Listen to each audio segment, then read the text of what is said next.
The reason why I got Spencer Burnett onto this podcast is because he's a really, really smart dude. I heard a lot of good things about him. I really just wanted to meet him and have a chat with him myself because he sounded really, really super cool. The things that I liked about Spencer from what I'd heard about him is that, well, first of all, he builds the back ends of, 7 and 8 figure businesses. He's really, really good with seeing problems and then finding the solutions. And I kind of wanted to get into his noggin and understand how he did it. So I think that anybody who is a business owner, anybody who wants to be a business owner or wants to understand how somebody like this thinks will get a lot of benefit from this podcast. I hope you guys enjoy.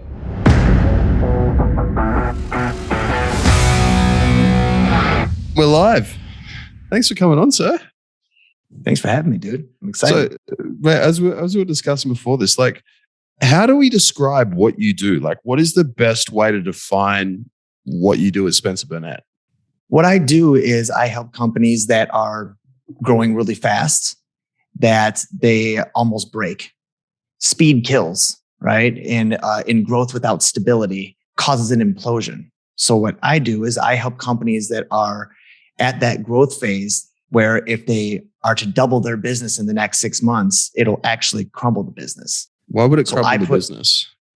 Well, think about it. I deal with some companies that are building masterminds and coaching programs. And I ask them the question, if we were to double your clientele tomorrow, how would this thing break? And usually it would be like their team members would have a nervous breakdown because usually they're already on the edge of that.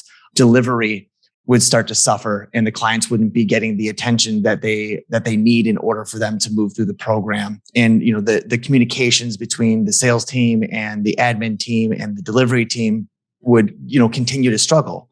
When you've got a company doing, 100K or less a month, well, it's easy to solve problems through conversations. Well, as soon as you start hitting that 300, 400, 500 a month, you don't have time enough for those conversations. So when your business starts to scale, to scale, not only are you scaling your marketing, your sales, and your delivery, but you're also scaling your problems. And so little problems can be taken care of through just, hey, can I get 20 minutes of your time? We 10x that. No, you can't have 200. You can't have 200 minutes of my time. And so the way that the company needs to operate, the operating system of the company, the way that it thinks, its mindset needs to completely change in order for it to be able to sustain its growth. So the small cracks at the start when you're doing sub 100K a month start getting bigger and bigger and bigger and bigger until the point where it all falls down. Absolutely. Yeah. I can relate to that. Yeah. And the thing is you don't want to throttle your sales team. You don't want to throttle your marketing. That is a cardinal sin of business. Don't slow down sales. And so it ends up falling onto delivery, operations, admin, and now you need to hire more people, but you don't got a process for that. So you hire 10 new people, and then 3 months later, 7 of those people are gone. And the expense, the energetic expense, the financial expense of employee turnover is huge, but there's not enough time to onboard people, let alone enough time to build a system to onboard people. And so you're playing this game, and previous to, making that, getting that 100K, those 100K months, money would solve all of your problems. It was just make more sales, problems would go away. At some point, money is not solving a problem. The money coming in is the problem. And so that's where you need a brand new way of thinking and operating in your business. How did you get into doing this? I was an entrepreneur from the womb. 8 years old, I did the classic lemonade stand and stuff. I started my first money making organization where I taught kids how to make money and did rev share deals with them and stuff when I was 10. Can you tell me about that? Yeah, when my parents would go bowling, I came up with games to hustle people and gamble during bowling. I'd bet them for the strike, and then I doubled down for the spare. It was a game like that. So I was teaching other kids how to do that, and you had to pay a 30% revenue share for that. We'd pool the money together, and we would then throw parties. We'd do some cool shit. And those meetings, we had roles, responsibilities, we had meeting minutes, we had budgets, we had OKRs. If we didn't call them OKRs at the time, We had membership cards. We had a recruitment process. I remember we were building a clubhouse. I hired a GC, worked up some architectural drawings. Like, we were legit, bro. We were legit. At 10? Yeah. Who taught you to do that? I'm a weird cat, bro. Like, when I refer to myself as, because I've got quite an, eccentric personality, right? And so when I refer to myself as like a savant level genius, I'm not joking. Like, I did terrible in school. I talked my way into a 1.9 GPA graduating, school. I failed intro to business at community college. I'm not certified in anything. I've read 15 books in my life and barely comprehended them. I read on like a 7th grade level, and I've never really had like a mentor or anything. A lot of the stuff that I do, especially like now with systems, and when I was in the fitness industry and when I was in the dating industry, I thought I just made all this shit up, man. And people are like, "Oh yeah, I'm certified in this. I know what you're talking about." I'm like, I got no clue. And my brain's just wired a different way. And my brain works backwards. So I can't create from nothing. I have to create from problems. I'm really good at taking complicated things and reverse engineering them to make them more simple and then make them better. So like, if you came to me, you're like, "Hey, I need a system for my business." Like, I wouldn't be the guy to do that. But if you're like, "My business is screwed. We're spending way too much time doing this. These things are falling through the cracks." Well, then I can map out your consciousness, your behavior, your belief system, and build a system as an extension of who you are and not a system of which you need to operate within. And so throughout my 21 years of being an entrepreneur, I've been in the fitness space.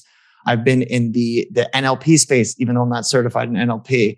I've done medicine journeys and spiritual healing. I was a dating and sex expert for a while.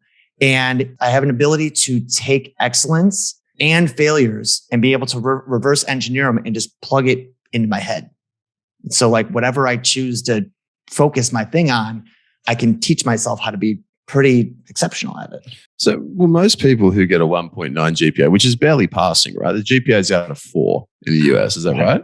Yeah. Yes. And it's barely passing. Like, most people who do that don't really have a crack, like, let alone go into business a lot of the time. Why did you keep going if it's clear that you're not the best learner in the traditional sense? I actually had this conversation the other day. The school system failed me, man, terribly. And it pissed me off big time. And then when I got into business, I was 19 years old. So just go back. What do you mean by it failed you? I mean, the intention of the education system is to set you up for success in life by teaching you. And what they did is they said, "Here's the box, operate within this box, and we'll tell you how good you are at operating in that box." And I was like, that's not the way I function. I don't think anyone functions that way, man. It's different for each person. Everyone's a unique learner. And so the way that the system's set up is to make you a good worker, not a good creator. It's not built around independent thinking and ingenuity and critical thinking and negotiation and strategic thinking, right? And I was very, lucky to have parents that recognized that I was different. I also was born with an autoimmune disease that caused me to get extremely high fevers. Like, I'm talking 105, 106, every 4 to 6 weeks of my life. So I've literally been physically tortured over 200 times. And the medical system failed me. You know how many doctors I went to, bro, where they're like, "Oh no, we're going to take care of this." I was the 14th person with the disease that I had. They didn't know shit. And so it's like, I either have to quit or I have to figure it out. And there's just like the quit gene in me it doesn't exist. Like, I was born to learn to survive. Like I said, I've been physically tortured over and over and over again. So it's either you choose to die or you choose to figure out how to live.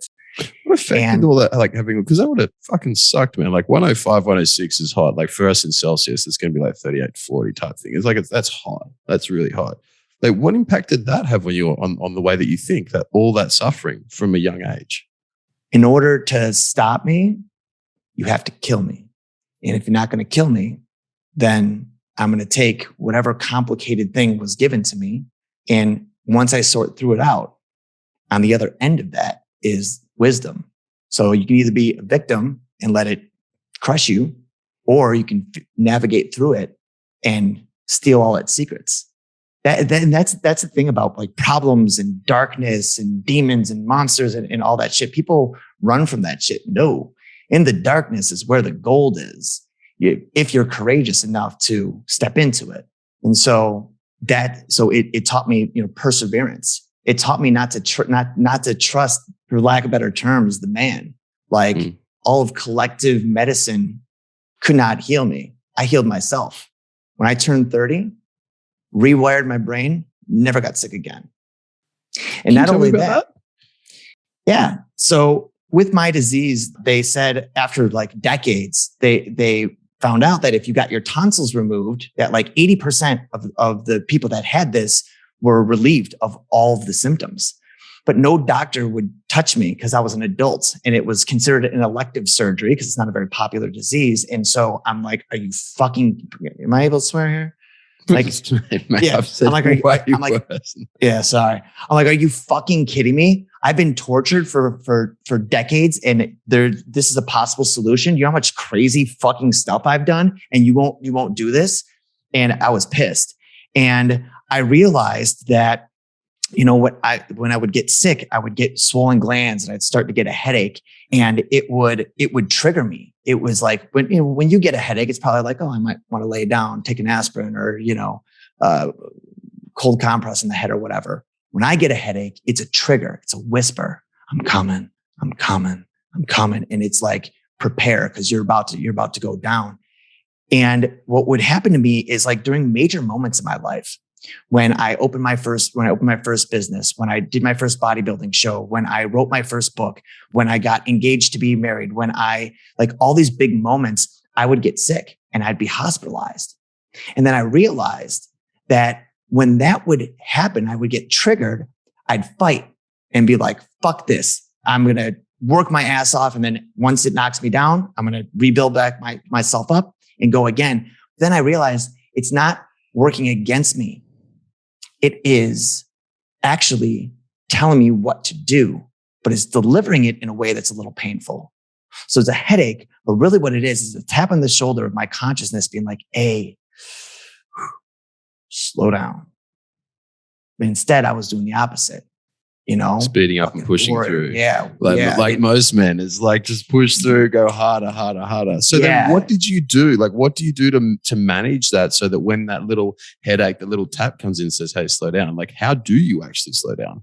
By polarizing the thing that was actually making me sick. That's the secret, man. To healing. What do you mean by that? Polarizing? Is polarization, doing the opposite.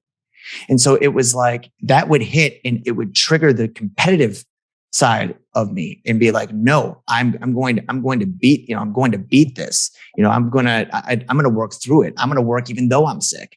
And now it's like, I can recall I had a client that I was working with for like 9 months, and she finally signed her first client, $18,000 paid in full. And when she told me, I cried and I was like charged up. And it's not only negative stress that triggers me. It's any type of just massive charge. And glands started getting swollen, and I started my body started shutting down out of an overwhelm of joy. And I was like, okay, I'm out. I left the event and I went home and I get into my practices. I get into my notebook, which even though I told you I moved and all of my stuff is upstairs, all I got is my mic, computer, and my notebook.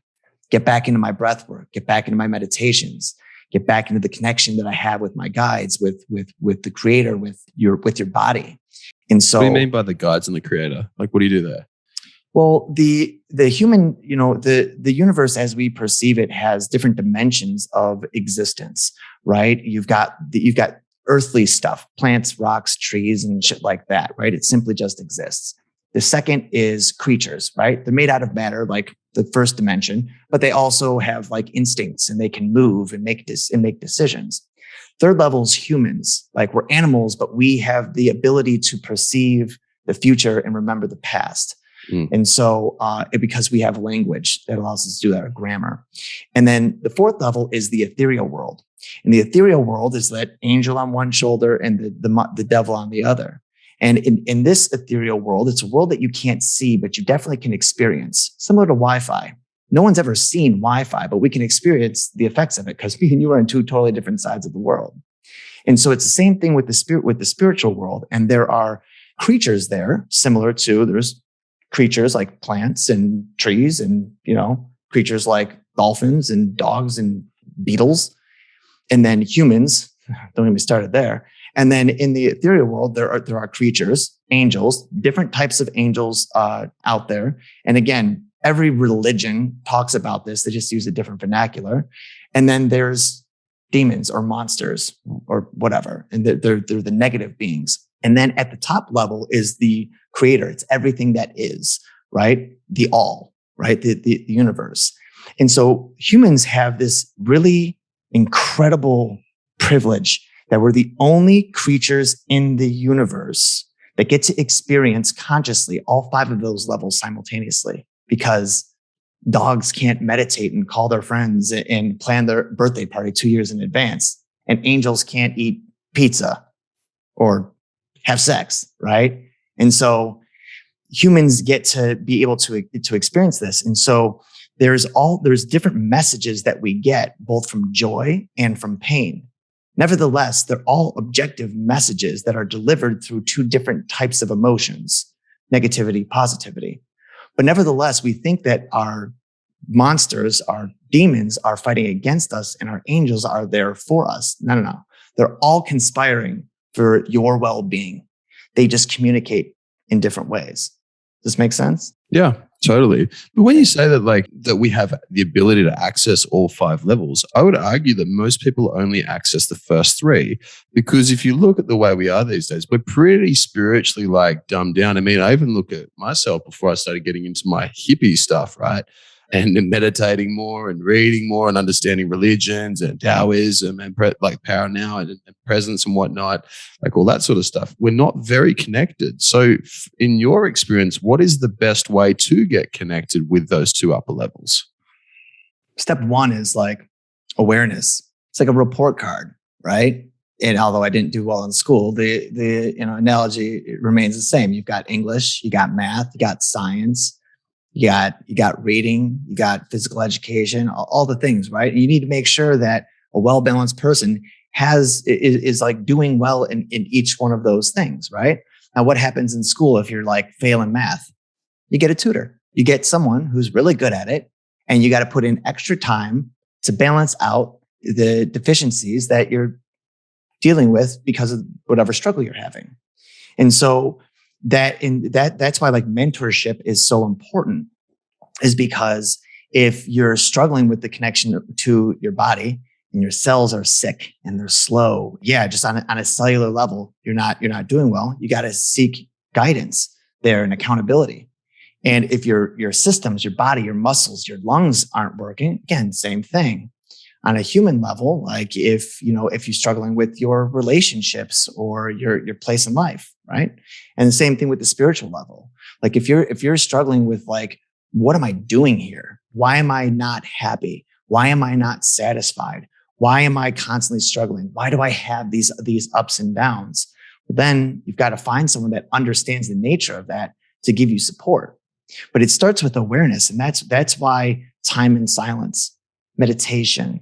Meditation is very like you said, hippie type thing. But actually what it is you're removing the stimulus of all the things that make you human. Movement, you sit still. Sound, you're in silence. You close your eyes, you remove the visual. And then all that's left is the thoughts in your head. Those thoughts in your head are your guides. It's all you, but they are separate. Does that make sense? So with those thoughts in your head, so what about the ones which are the negative thoughts, the destructive thoughts, those ones? Do you feel they're still guides as well? Oh, yeah. They hold the answers just as much as the positive ones. But the thing is that we perceive them as a threat, so we fight or we ignore them. when in fact they're conspiring for your well-being. So think about it from a physical standpoint. Some people might think like, oh my gosh, how amazing would it be to never be able to feel physical pain ever? Like, wow, could you imagine how much suffering you would save yourself your entire life if you never felt physical pain? Until your appendix bursts, now you're fucked because you can't feel a damn thing. You can't go get help. So like when you twist your ankle and it hurts, that's your body being like, hey, it's probably a good idea you rest. But if that didn't exist, you would just keep destroying the tissue until it was non-functional. So is the pain fighting against you? Now, you could take it personally. Oh my gosh, my basketball career, all this. Like, yeah, you can, but you're thinking on the wrong level. So it's the same thing. Anxiety, depression, overwhelm, all that stuff. When you know, when you tap on the shoulder. Yeah, when you understand how to alchemize it and see through it clearly, you can actually find the wisdom that it's requesting that you make. And see, a lot of times, like when it comes to the guidance from your angels, right? We all want to be like inspired and all that stuff. Angels whisper, monsters scream. So when you don't listen to the whispers, you will hear the screams. And a lot of times, like, example of my sickness, I listened to the screams when I was in the hospital. What changed? Why don't I go to the hospital anymore? After I made that decision, right? In that meditation, this energy work that I did, I made the decision. Why did I not get sick anymore? Because I stopped demonizing the monster and started listening to when they whisper. Because like when a kid's like, hey, mom, ah! And then the parent's like, oh my God, shut up. You're so annoying. No. I mean, yes, they're being annoying. You didn't listen when they were polite. That makes you the monster, not them. And so when you sensitize yourself to negativity in your meditations and you actually call it in, all right, everything's calm, everything's good, my life is good. I'm going to sit here quietly and be like, where's the anxiety? Listen for the whispers. Listen for the whispers. Hey, Spence, like you're a little exhausted. Oh shit, I worked 55 hours last week. Yeah, you're right. Well, maybe tone it down a little bit. Instead of like, oh my God, I worked 100 hours this week. I feel like dying. Does this make sense? So where does then, like, it makes total sense. I mean, we have a saying, feather brick bus, right? It's like first you get the feather tickles you when you got a little issue. And then afterwards, if you don't listen to it, gets a brick and it smacks you over the head. And that really hurts. If you don't listen to the brick, then a bus comes and smacks you. And then you listen and you're made to listen. It's the same with most dudes, right? Like guys who will be, overweight for a bit and they'll start with overweight, drinking too much, that sort of thing. They'll start getting brain fog, feeling heavy, all that sort of stuff. And then it gets worse and they start gaining extra weight, relationship breakdown. And then finally it's like heart disease, cancer, like all that sort of thing. But one thing I really did want to ask you about was, when it comes to listening to those negative thoughts, like the fears and the anxieties, a lot of the time we live in our fear and anxiety and we internalize it, right? How much of that stuff, when we have fear of, oh, fuck, I've got to do this thing tomorrow. I've got to do it. Oh, I've got so-and-so. I've got a fight I know is going to come up with my missus when I get home. Or we have all those fears of the future. How much do we listen to that? And how do we use those words, in your opinion? In the culture that I build in my company, one of the sayings we say is conflict first. Conflict first. So it's like we address conflict first. We don't let it chase us. We address it before it chases us. So for instance, I've got this conversation that I know that I got to have with this person. When you speak to them, it's the first thing you talk about. Everybody in my organization knows that you do not end a phone call. Oh, Spence, before you go, if you got 5 minutes and then bring something up. No. Before we start, it's like, hey, before we get going, I got to talk to you about something. Great. Clear the air. And then when it comes like the pressure of getting things done, which is every entrepreneur deals with this, right? Is that pressure ends up building and building and building. We procrastinate until it becomes so imminent, so real that it forces us to perform. And this is a very reactive way of living. And so every single Monday, it's like church. And for me and for every one of my clients, every business that I work with, we do action planning, which is we sit down, we take a look at the calendar, we take a look at the task list and saying, what is the thing that's stressing me out the most? And then we place it in time, in the future, in the calendar. And once we have a dedicated time to do that, and you've got the discipline to living by the commitments that you make over time, which is your calendar, then there's absolute certainty that it's going to get done. That pressure relieves. Preparation.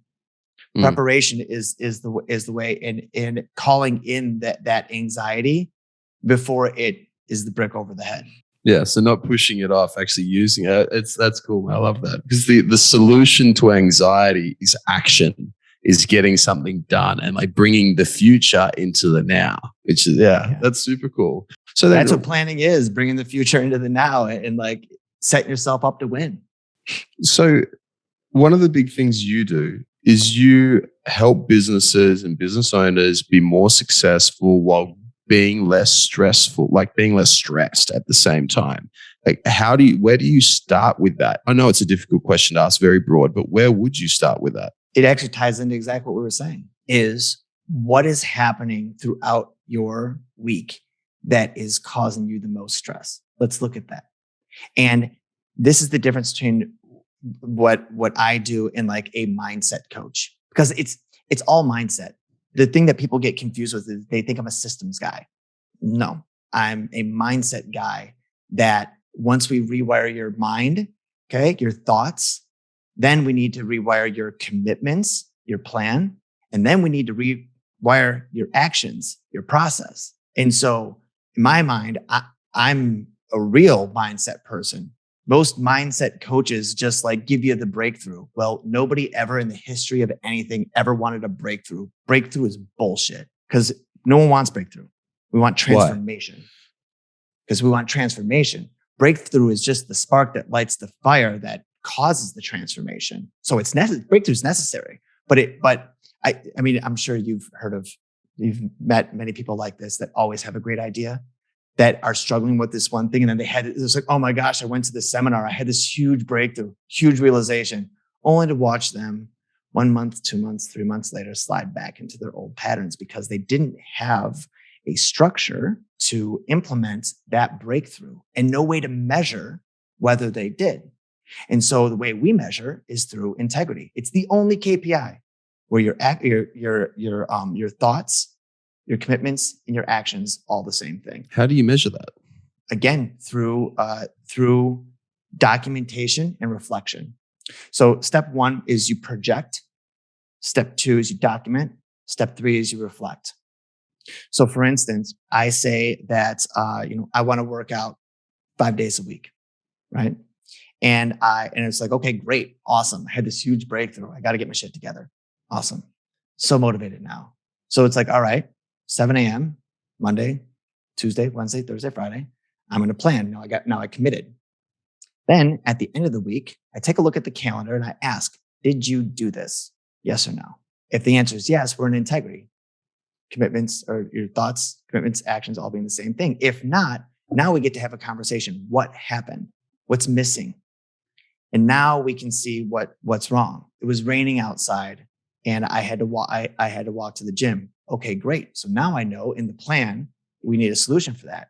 When everything goes as planned, you're going to go to the gym. But when you physically can't go outside because there's a tornado out there, what's the protocol? And now we start building systems, right?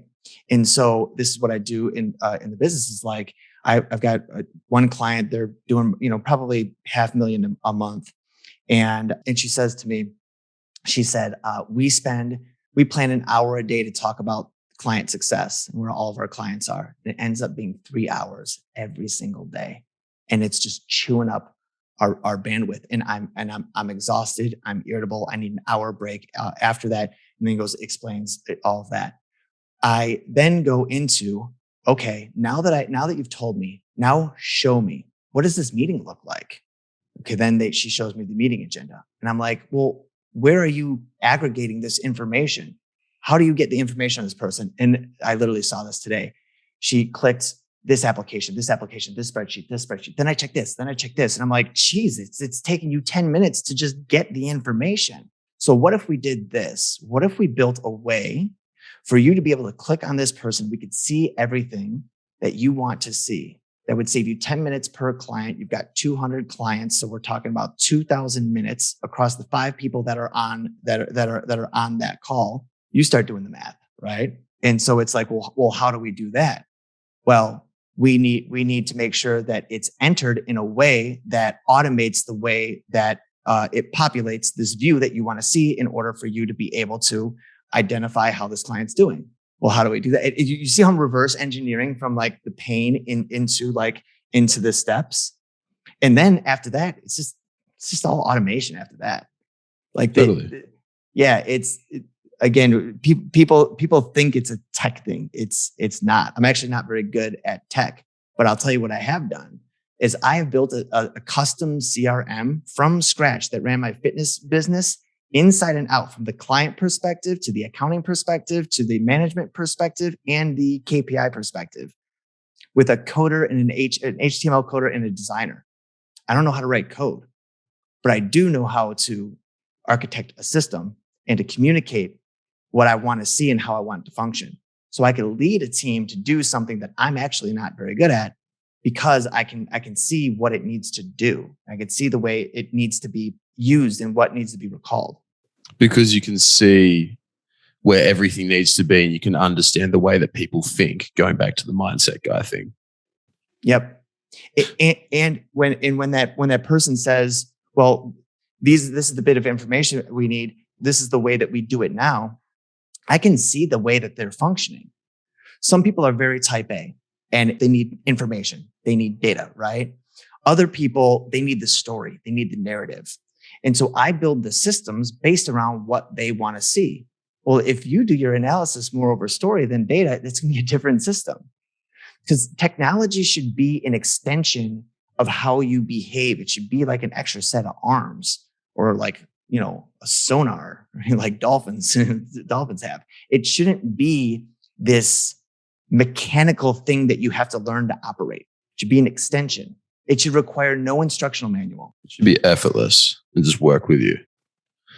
Bro, you remember the TI-83 graphing calculator? I don't know how old you are. I'm not that old, bro. You're a bit older than me. Yeah. Okay, so it was this old graphing calculator that they had, and it was from Texas Instrument, and the instructional manual was this thick, and it was so rudimentary technology. Your iPhone or whatever phone you have does not come with an instructional manual. Think about that, man. The most complex, sophisticated piece of technology in the world. I was getting my haircut the other day. I saw a 3-year-old on an iPad searching for things on YouTube using voice commands. That's a system where it's an extension of how you behave. And technology and the way humans think about systems is slowly starting to change that way. But business is still running MS-DOS while, the world is on iPhone operating system. And that's the bridge that I gap. And that's why it's so unique what I do, because even everyone that's certified in all of the whatever SMART goals and agile, whatever, that's an old operating system. Man, it's funny you say that, because I often find that credentials just mean 2 parts of fuck all. Like that, they literally do nothing, do they? No, there's only one thing that matters, man. Scoreboard. That's it. Like, don't look at my wall. Look at my scoreboard. And so it's like, you can talk to me about your PhD and your certification and your master, that whatever. You can tell me that you're a doctor of this, and that I don't know anything about healing, but I don't get sick no more, man. Scoreboard. You can tell me about your project management system and all that stuff, but I'm currently building, I think, like 7 8-figure companies. And when they do what I create, things get better. When they don't, they do worse universally. So I can go back to school if you want me to, but I'm going to be wasting a lot of time. Bro, I was at uni, right? And it's fucking hilarious. Some of the dumbest people I ever met in my life had PhDs. Like, literally, these dudes, I would stress out about them crossing the road. I'd be like, dude, don't look, I got you. Let me hold your hand. Like, I'll help you across here. I got this. It's like, you put them in a lab, they're fine. But then when you bring in the real world it's something totally different. But there's a fine line, right? Because we've got on one hand, like going through and doing that upskilling is good. It's good to upskill, but we need to do it in a real world way. Like, how do you upskill? How do you get better? It's such a good question. By choosing my problems. What do you mean by that? Because when I'm not experiencing problems, and this is just me, this is not like my advice for people. I told you I'm an odd cat that's wired weird. We're all weird, dude. Yeah, I just up-leveled big time in my business. My business was doing great. I mean, past 18 months, we've hit every goal, every OKR, awesome growth beyond where I thought I'd be. And I just brought on equity partners to partner with me just to take it to the next level. And suddenly I went from being in the nitty gritty of the business, which I'm good at, and not having enough time for the things that I love, which is like working with people, creating new things. Right. And I hired a new I've got a new CEO, I got a new COO, I got just a whole new executive team. And now I'm only in 3 hours of meetings a week. I have an executive meeting, I got a marketing meeting, and I got a delivery meeting. And all of a sudden I went from working 40, 50 hours a week to really only needing to work like 9. And at first 10 days, it was like, cool. So like it was an ego hit, right? Because I've been trying to build a business like this for 20 years. And so I was like, oh my God, I made it. Great. Oh my God, I made it. It was so awesome. Right. And not only that, like month over month, making more money. And then slowly I started feeling like I'm not happy. I'm not depressed. Like I'm bored. But then that makes me kind of depressed. And so I realized and I have gone through this cycle before, but it's like, if I don't consciously choose a new challenge for myself, then challenges are going to find me in order to keep me stimulated. And so it's when you conquer one thing, it's like, all right, what's the next thing? What's the next thing for you? What's the next thing that you're going to master? What is the next thing you're going to master?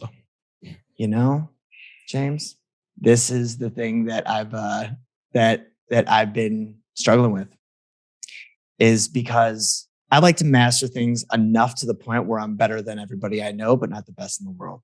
Right. And I was golfing in the 80s at one point. I was a bodybuilder at one point. I owned a fitness business. I taught at the National Personal Training Institute. I got good at sales. I got really good at Guitar Hero at one point. And martial arts was another one. Cooking was another one. And so it's like all these things until I get to this point where like I feel great about it. And I've knocked so many of those things off of the list that I'm kind of at a point right now where I don't know. And all of my needs, other than like having a family, are taken care of, including my like ego needs, like the desire to be good, right? Because when it comes to like my gifts, the drive was to prove everyone wrong, but now everyone believes me because, again, like scoreboard, right? So the next thing that that I want is a family, and I came here to Costa Rica because I was starting a family with my girl, and that blew up in my face terribly. I mean, you can hear the story on my podcast, but we lost the baby. She lied to me about it.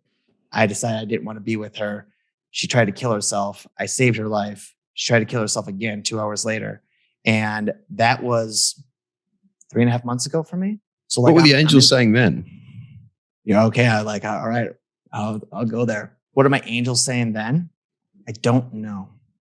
What did they say after that? I don't know. Why? Because I'm not open to listening right now. Because it's like, by the way, I started being an entrepreneur because I wanted to be a stay-at-home dad when I was 17. This has been my lifelong desire. There was no one more excited to have a kid other than me. I'm so pumped to have kids. Yeah. And it was like, on one hand, I have, some of the, spiritual homies that I have being like, hey, you're perfect the way you are. There's nothing you need to do in order to attract, this family into your life. And on the other hand, there's a part of me that's like, you know what? You're not quite there yet. Like when your family when my family shows up, I want to be like on the top of my game. So it's like, okay, Surrender, trust, did it. Persevere, did it. Expand yourself in all directions. Jesus, did it. Follow the voice of your guides, no matter how hard it is. Just say yes and go. Did it. Get your shit together. Did it. Be healthy. Did it. Lead with love. Give follow the gifts that God has given you and serve the world. Don't hold a grudge. Be humble when you fuck up. Address it. Surrender to the fact that you're not perfect and do better in the future. Did it. Be personal. Be caring. Take time for yourself. Did it. Pay your bills. Pay your taxes. Have a beautiful relationship with your family. Did it.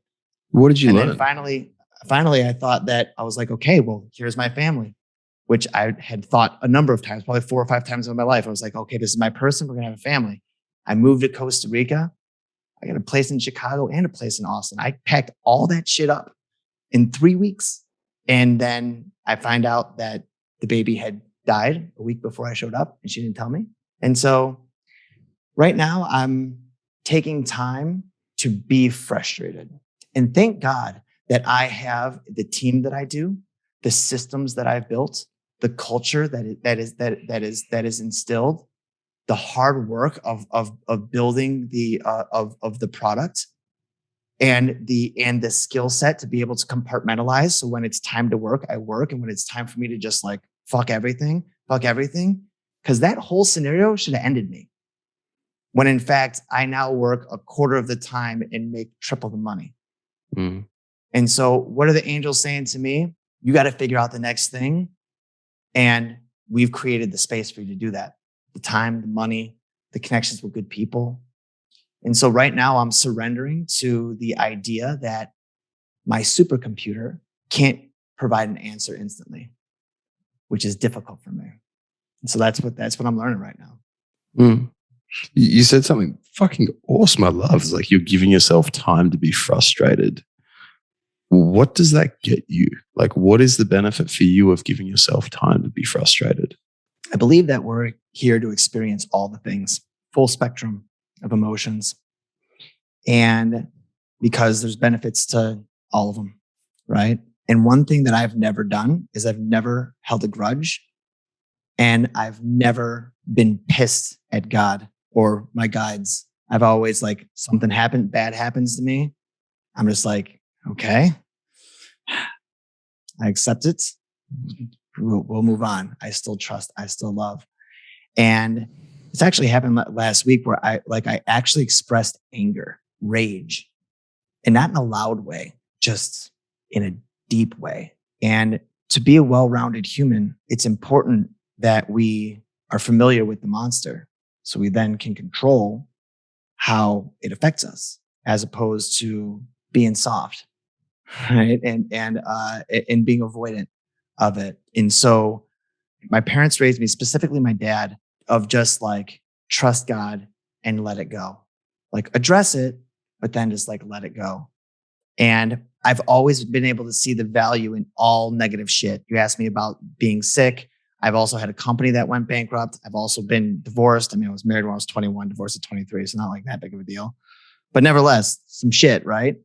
And I've found the value out of it. I've never found the value of rage because I've never actually experienced it. And I'm there.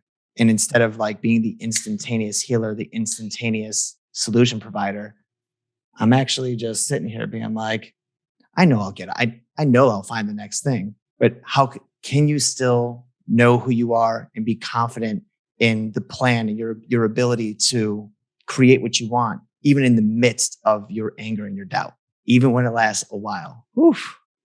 Like, that's what I'm learning right now. Mm. I'm excited to see what you learn out of that. Thanks, man. I always tell people, anyone that I've mentored, I'm like, if you think you're gonna learn from like my genius, wait till you watch me struggle. Because I believe that one of the most critical skill sets in life is the ability to struggle gracefully out loud. If you can struggle out loud gracefully, just as much as you can puff your chest out and say that you're a savant level genius, right?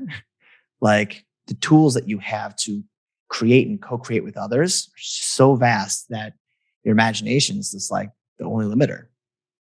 So what do you mean struggle gracefully out loud? I could have got on this podcast and told you all of the amazing, brilliant accomplishments that I have. And when we talked the first time, I even said to him, like, I sound like I'm full of shit because I got so many great stories, right? But that's not what's real for me right now.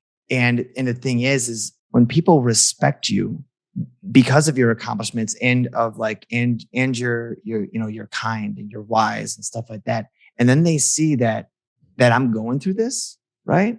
And I'm able to speak of it as candidly as I am about my genius and my accomplishments. And I'm clearly like worked up, my face is all red and shit. It shows that the absence of struggle is not the thing that makes you successful. They coexist. And the reason that struggle lasts so long is because we resist. And so if I'm comfortable speaking of like, honestly, bro, that's some deep shit, right? And not how I overcame it, right? Here's how I was depressed and sad for so. No, I'm in the middle of it. And I'm still worthy. And I'm still great at what I do. And I'm still confident, even though like in the darkest part, that rewires people's association to excellence. It's not just about playing it right and fully knowing the answers all the time. No, it's the ability to live in any situation and still be grateful and still be productive and still be honest and still be like, and still be you, right? Because I am a little brash and I am a little forthcoming of who I am. And so I'm that way in the positive and in the negative. So I think there's so much value to that. Then in the new podcast that I started like, I don't know, 3 or 4 weeks ago. What's the name of it? I'm just trying to tell a story. So that's why when you said here, you're like, hey, people relate to stories better. It's basically this. It's like, it's the stories of life and how the things that we have, that we do, the process, all that stuff play a role in the ability for that story to be possible. And so the first 7 episodes of me going through the minute details of this story of finding out I was going to have a baby and and then finding out that I wasn't, and then her attempted suicide and living in a country where I don't speak the language. I don't know the culture. I'm here by myself, and just in how all of the things that I talk about in my marketing, right? It's real shit. It's not just like get as much done in 40 hours a week as you typically do in an entire month. Like blah, blah, blah. Like, sure. People are seeing through that now, which is really cool. Like all that shit. Yeah. And I'm so glad with the team that I'm working with now, because they get that. Is like when they told me, they're like, all right, Spence, I told them I wanted to do a podcast. They're like, okay, great. They put a whole plan together. They're like, all right, what do you want to call it? And I was like, oh, I was just waiting for them. I'm like to tell me. It's like, no, we should call it the Productivity Power Hour or something stupid like that. I was ready to just launch at them and being like, nope, I'm going to do whatever I want to do. I'd rather be poor. So don't talk to me about money. Don't talk to me about analytics. I want to do this my way. But the ultimate irony, dude, is that when you do everything the way that you want it, you end up making more money every time. It's so true. And I wish, especially from a marketing standpoint, that I would have followed that intuition. In 2012, bro, I was doing live video podcasts with guests and stuff when, talking, it was, they were actually called Brain Jams. This is when I was a dating and sex expert. And someone told me, you need to have a theme. You can't just have this open-ended video podcast where you bring in different guests and just talk. And now Joe Rogan's the most popular freaking guy, podcaster, where all the marketers told me that I needed a VSL. Fuck you. How about this? It's like, I ain't trying to twist your brain to buy my shit. I'm trying to tell you a story and the elements that play a role, because ultimately we're all here. The purpose of life, people ask me this all the time. It's quite simple. The purpose of life is to create a story worth telling. Create a story that once you're gone, others want to hear because it's valuable. because it's entertaining and it's packed with wisdom that allows the next generation to stand on the shoulders of the shit that you created in order for them to do the next thing. So whatever that is for you, like, cool, whatever. But that is what we're here to do. And that's what I wanted to make the podcast about. Which will be so much more successful than every other marketing power hour and all that sort of bullshit. It's funny, dude. It's I started this podcast.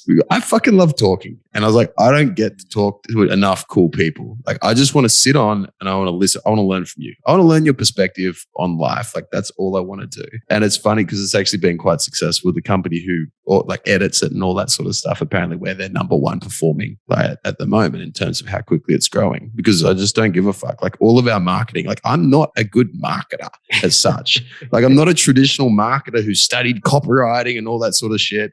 Yeah, we have really good marketing because I swear way too much, which apparently people like, brutally honest and say black and white and just really, really upfront. And, it's really refreshing because our whole culture within our organization, both employees and clients as well, are fucking awesome people who are just really, really authentic. Yeah. So authenticity is the number one currency ever. It is. And the thing is like, you're right. People are getting savvy to all of the clickbaity things and all that. And technology is making it much easier to see through people's tactics. And so once all the tactics are gone, and once communication becomes more and more telepathic, which it's getting there, all that's left is heart, who you are. And if you can communicate that clearly, and who you are is truly excellent, and there's many forms of excellence, but truly excellent, truly kind, truly good, then it's just about finding a way to deliver that to people that brings value into their life. And that's the currency, not a clickbaity VSL. And if you stay till the end, I've got a special, oh my God. And I swear, I'm like, if you make me do the top 10 reasons you're overwhelmed right now and how your calendar can set you free. Like, oh my God, someone should. Seriously. And I'll tell you this, I had a business when I was young. I made a lot of money when I was young in the fitness industry, and I was a total asshole about it. And I was broke, so broke that I had to borrow money from my dog. True story. Yes, my dog had $82 and I needed it to keep my phone on. And so when I say I'd rather be poor, I ain't joking. I've been poor. When I'd say I'd rather be dead, I'm not joking. You know how many times I've almost been dead? 7? Like, I'm not joking. These aren't figures of speech. And so I love people, and I love the unfolding of transformation. And whether that's in business or in people's bodies or in people's relationships or whatever, that's why I've done all these different things, but they're not different. It's the obsession of supporting and co-creating with other people's, because I love watching the story. And so right now, I'm just doing it with really badass companies that are crushing it. That's cool, man. So where can everybody find your podcast? What's the easiest way and to learn more about what you do? Yeah. So you can go to spencerburnett.com, and my podcast is on there. If you go to spencerburnett.com/brainjam, that's where you can get access to my Facebook group, where I'm doing like lives and doing trainings, and I have guests on and stuff like that. But I'm just trying to tell a story is, I believe it's on Apple, SoundCloud, YouTube, all of the, to be honest, I don't know all the places it's on, because I just shoot the videos. Yeah, exactly. So yeah. You said your podcast. I do the same. Mate, I just talk. I'm a moron outside of talking. I can talk underwater with a mouthful of marbles, but in terms of doing anything tech, not my jam. So someone else does that for us. Is your company Valor? Valor. Yeah, me too. Everyone uses Charlie. It's a big circle jerk, man. When you get to like this level of business in any industry, it's a giant circle jerk. You know what I mean? The head of Apple Motors used to work for Tesla. If you watch movies, like Adam Sandler and Kevin James are all in the same movies. Like, it's all incestuous when you get, because like excellence is apparent. And Valor Media, I'll give them a quick plug. You want to talk about like getting shit done and doing it with like compassion. It's just like, I could not be more impressed I could not be more impressed with their work. So I'm so glad that they've got your podcast up and successful. That means I'm coming up, bro. Yeah, dude, they're awesome, man. I started doing mentoring with Charlie. So I was presenting in a friends group, more example of the circle jerk. I was presenting with Jimmy Pomponio, who I'm going to chat with after this. I was presenting in his group, listened to Charlie for a bit. I was like, fuck, I've got to talk with that guy. I started doing mentoring with Charlie and then started going through and buying like everything that Valor Media does, because it's wicked. So they do our podcasts, they do our ads, they do our landing pages, they do our video editing, our copywriting, like everything. Just so good. I was telling my team yesterday that I've never had a business engagement that after 4 to 6 months, it was exactly what it was promised. And with Valor and with Sales Sniper, and working with those teams, and now having them, I guess that makes me and you like cousins. But because we're doing equity with Sales Sniper as well. It's funny, huh? Yeah, I've never seen integrity and compassion and assertiveness mixed into a cocktail so beautifully. And with those teams, they spoke to me. They saw like my business was doing well and that I was rather uniquely talented. They're like, hey man, how do you want to live? And I'm like, honestly, dude, I just like want to talk to people, want to create cool shit and shoot some cool videos. And they're like, great, do that. Come up with some cool shit. We'll do the rest. And I was like, yeah, we'll see. No, it was exactly what they said. So it's been great. And it goes to show, like, again, it's like people, process, and mindset. And when you can infuse systems and culture into a team, that's the machine that makes everything work in business. And when you want to take your business from that 100K a month to that milli a month, you don't focus on those 3 things, never going to happen. That's been the biggest shift for us, is like shifting away from me doing everything. Like we could pretty comfortably make 100K a month, like just with me still in there. But it's like the big shift we noticed when going up towards the $1 million a month. It's like, how do I get the fuck out of the way? And how do I make it so that the business is self-sustaining and it's like this own organism, which doesn't need me to pump its heart. It's like it's growing without me eternally. Yeah. And that transition, that's where the mindset work comes in.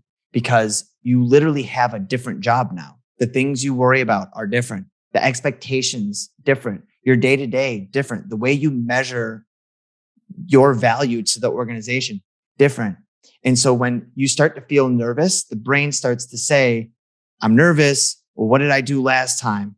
I worked my ass off and I put my nose to the grindstone and I got into the business there. So go do that to feel better. And then you do that and they're like, hey, like, stop it. So like the worst thing you can do. How many times do we see, dude, I coach so many CEOs, right? And their business is scaling and it's doing really well. The team's growing and then something goes wrong. They go back into it, tank the whole business. Yes. Yeah. And that's what I mean by imploding. They go back and do the things that they did. And it's like, no, the business needs an 8-figure mindset, 8-figure operations, 8-figure systems. And you're going back and you're running it like a 6-figure company. Like you're going to rip that shirt. You're putting on a small shirt when all of a sudden you got huge and you're wearing a large. You're gonna destroy that thing. And so that's what happens with growth. And so once the systems are built, the only game is the mindset game. It's all that's left. Totally. I found for me, man, like as we were growing and we grew quite rapidly, like we're doing 30% month-to-month growth, which is like, it's big. So it's like, it's growing like super nicely. For me, the weirdest thing was stepping back and not having to do everything. And it's like, I had this identity of the guy, like I was everything. I did absolutely every single thing within the business, to now realizing, hey, James, chill the fuck out, because you actually have people in the business who are better than you at certain things, like that big ego haircut. Like I'm no longer the best. I'm not the best at sales. I'm not the best at marketing. I'm not the best at program writing. Like I have my set role, my genius of, the mindset and coaching and whatnot. Like that's my big thing. But everything else, it's like, James, get the fuck out of it because you suck. Like you're not good at that anymore. And having that ego haircut was really, really challenging. Yeah, that was big for me in sales and in operations. Cause like what I was used to is like, yo, daddy brings home the bacon and everybody else eats from me, right? That was my role in the business before. And then it was, I can ask anyone to do anything because nobody outworks me. That was another big identity statement. And now I see that my new sales guy, 9 hours in Messenger, while meanwhile I was on the beach for 3 hours. I'm like, I'm not outworking everybody. Like, oh no, danger. I can't ask for anything. I can't ask for this person's excellence because I'm not working harder. So you see, like your brain's messed, and it's like, well, no, it's totally different. Like, he's on commission. Like he'll get, like he has his motivations, right? And that's the thing that he loves to do. And another thing with sales, which the team regularly reminds me on how terrible I am at explaining what I do. Like, Spence, when they're selling the bigger deals for like 50 to 200K, they're like, we'll do all the things. You come in for 10 minutes, do the demo, and then we'll see it out of the room. We don't want you ruining everything.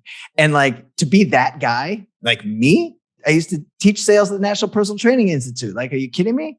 If you don't surrender your old identity, you'll resent your new team and you'll destroy it from the inside. Totally. I think it comes down to value, man, because we have this, as entrepreneurs, we have this fucked up way of attributing value. We think that our value comes because, like, when you're starting it, going from 0 to 6 figures, you need hustle. Like, you need to be able to hustle and work hard. That's what it is. It's just like eating shit so that you can go through and you can get your first things. Thank you. This is my fiance, Soph. Look what she brings me, cookies. Oh my God, Soph makes the best cookies, bro. Holy shit. But back to it. So we have this identity of like 0 to 6 figures. You just gotta hustle and grind. But then if you don't shake that, because you keep this thing of like, my worth is how hard I am, how hard I work, because the harder I work, the more money I make. But then it has this like inflection point where it changes and it starts being the harder you work, the less you get. Like if you and I, if we're burnt out all the time, if we're grinding, we can't be creative, because creativity and adrenaline are like two opposite. It's like, we need to like step the fuck back, be creative, and start thinking about ways where we can make the business better, improve our service offerings, our products, improve like everything, as opposed to grinding harder. What you said is so true. And like, when you are a 6-figure entrepreneur and hustle is necessary, right? And you're like, you need to rest. You need to rest to recover. Now my team is like, you need to rest, not to recover, to be better. Like, not to get back to 0.